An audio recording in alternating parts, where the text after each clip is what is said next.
every human being, man, that's their goal. That's why, again, we do this thing called artistry of life, because Yes. we're all trying to figure out the best way to live this thing. I'll say all this, right? That's why when we started with taking ownership, right? Because even measuring the level of intelligence, yeah, it all goes to like the emotional and logic, like you said, right? Yes. So, like, yes, every human being is definitely intelligent, and it's all up to you to use it, right? And whichever one you use at whatever particular situation, right? And we talk about like emotional intelligence, the logical part, Yes. whichever one is all up to you, right? Instead of, again, like you said, someone can give you the tools, direct you or whatnot, but at some point it's all up to you. And lately there's been like some of the situations where the dependency of like give me this intelligence that you have, right? And it's like, no, I can't give it to you. Yes. It's all up to you. The personal accountability, the personal responsibility to be like, you know what, okay, he's giving me this tool, but it's all up to me to like, take this Yes. to the next level, right? Yes. Emotional intelligence, because for me personally, that has been my growth, right? Like, the coaching mentoring section is never like, here, this is the answer right here. Like, Yes. like sometimes, sometimes you even know the answer, but it's like, yeah, man, you got to go through it, man. Yes. Yes. It's like, no, there's no love lost, but hey, man, this is for you to go through, Yes. and at the end of it, I go through it and I'm like, okay, I see the reason and I understand the lesson, but again, it's all up to me to muster up that courage and energy, responsibility to like, okay, I'm gonna expand my knowledge, my awareness, the logic, the emotional, because like you said, those two, once you know how to use them at any given point in time, very powerful. Yes. Yes. Yeah. And you can't pass on enlightenment. It just doesn't work that way. That's not how enlightenment only goes to the enlightened, and then enlightenment only goes to the seeker, to the person who is diligently working and searching for it each and every single day. Yeah. And then that enlightened being or that enlightened person on a subject, situation, or thing, when they speak, it sounds like they're talking in parables or riddles. Or like, why don't you just give me an answer? Yeah. I can't express to you something that I intrinsically understand, not understand through words, through a vocabulary. It's something that I understand through experience, right? It's something that I embody. And where's the spirit? Where's the mind? Like, you can't touch it, put your finger on it, pinpoint and say it's here, there, or wherever. It's something that you just and you feel and you perceive because of your experience and your openness and your your awareness through your consciousness to be to connect with that, right? And you connect with them when you learn how to be open, and you got to go through a process. There's no shortcutting that process or circumventing that process. No, there's not. So and that's why it's something that comes intrinsically to the seeker, to the diligent seeker, and the person, the pilgrim, the pilgrim that's diligently seeking and humbling themselves at the foot of anybody or anything that could potentially be a master, or learning to learn from in any given situation from anyone or anything, and knowing that all these encounters are there intentionally for lessons that along the path of enlightenment. And the path of enlightenment is not going to look all paved with gold and silver and that's not it, and anybody that's ever traveled it will tell you it's lonely at times. It's very, very lonely. It's like a place of solitude. Yes. Even in the sea and the ocean of people, you gotta walk this path, this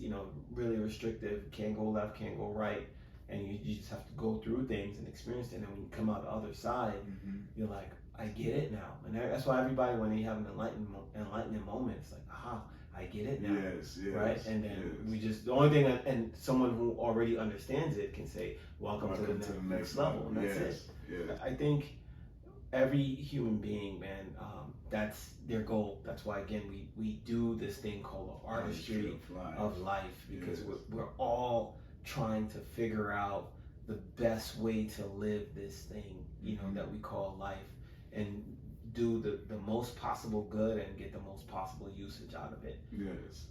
Something that, based on something that we just recently talked about, that came to my mind, And we talked about it before, either on a podcast or on the Artistry of Life, when it was something that the Tea Master once said, and he was like, you think when you meet somebody, and they greet you all nice and polite, and they're smiling, and they shake your hand, and they say, I love you, man.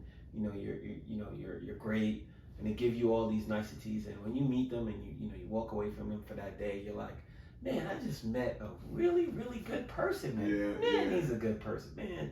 Jane, she's such a good person, man. Joe, man, he's a good guy, right? And he said, no, you just met them on their good day. Yes. Right? Yes, you just met them on their good day. Yes. Right? And people are going to show you a side of themselves that they want you to see, right? Yes. Like, they just show you this aspect and this version of themselves. This, like, hey, look, this is what I want you to see. Mm-hmm. And you look at it and you're like, okay, yeah, all those things resonate with me. You tell me how good I am, and how great I am, and you're thankful for everything that I've done for you and helped you and all that good stuff. And I mean, I love you, and I love you too, And you're like, man, this is a good person, And then you met them on their good day, on their good days, until eventually, something happens. Yes. There's a disagreement, there's a fall, like we don't see eye to eye, and then this other side of them come out, and then you're like, well, what is this? I thought, man, I had you labeled as a good person this whole time, but then you're showing me this other side, right?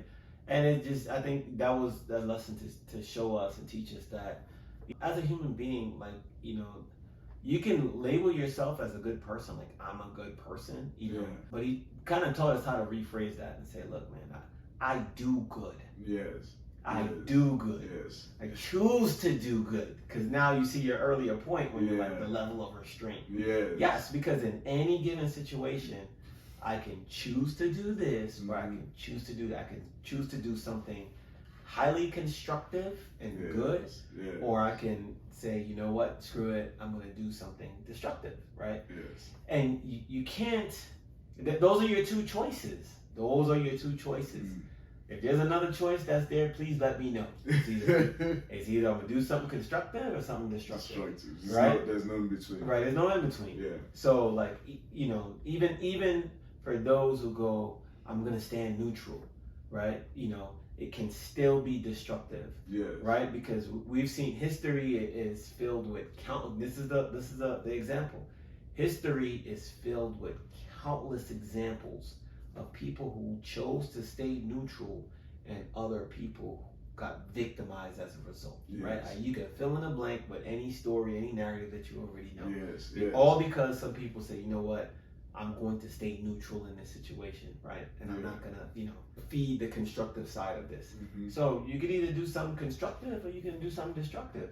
Now, as you grow, and you expand your awareness, and and you're growing and you're developing in life, that a righteous person is always going to choose construction. It's always going to choose what I do is always got to be constructive. It has to feed the situation, positively, constructively, right? Like, and try to move what's going on or move the situation, circumstance into a more constructive arena direction, so we can build. And that's why I said diplomacy works. Diplomacy works. Yes. Right, because now the key point to look at is, like, when one person chooses to be constructive about a situation, right? And like, let's see all the moves and all the actions and everything that needs to be done, because to choose good. What are the good choices to be made in this situation? When one person chooses that and the other person said, well, I'm going to choose to do these things. When you take a look at the actions and the words or the actions or the emotions that are expressed, and you measure them on the scale, can you look at them? If you say, if someone declares and say, I'm a good person, and then I look at your actions and the things that you say and the things that you do and the manner in which you behave, and I measure those on the scale of, that's what a good person would do, is that what a good person does? Is that what a good person says? Is that how a good person behaves? Right? Is that how a good person, quote unquote, resolves, a situation that clearly has solutions to it? And I mean, make your decision on that. I'm not going to say yay or nay. I'm just saying measure it, because if you look at it and you say, yeah, that's a good thing to do. That's what a good person's supposed to do, and those are things that a good person's supposed to say, and that's where okay, right? Now we just have to take a look at our definition of what's good and what's righteous. You know, what's constructive and what's destructive. Yes. Because maybe those actions, those beliefs, those behaviors are in your working definition of what's good is good. Yeah. I just know that upon the day that we met and I classified you as a good person, those aren't the behaviors, attitude, and beliefs that you projected or you displayed. Because if you did, I would have completely moved away from that situation and say no. Before you even grew. Yeah. So you know, and I think many of us would. You know, many of us would. So, but does that mean that you should stop trusting people? You should stop believing people? You should stop listening to people? No. Because it's, you know, judging someone off of those factors, their weaknesses and their flaws. There's a trap in that, because then now if you judge them on their flaws and say, oh, this person has all these flaws, then what are you, perfect, right? Right. So you know, it's just easy to say, well, you know. That's why going back to the conversation of taking personal ownership is critically important, because I can look at a situation and say, all right, I'm going to own these things, and this is where my self-development needs to start, right? But all those things that are left, I'm not touching them. I'm not touching them. I'm not owning them, because those aren't me, right? Those aren't me.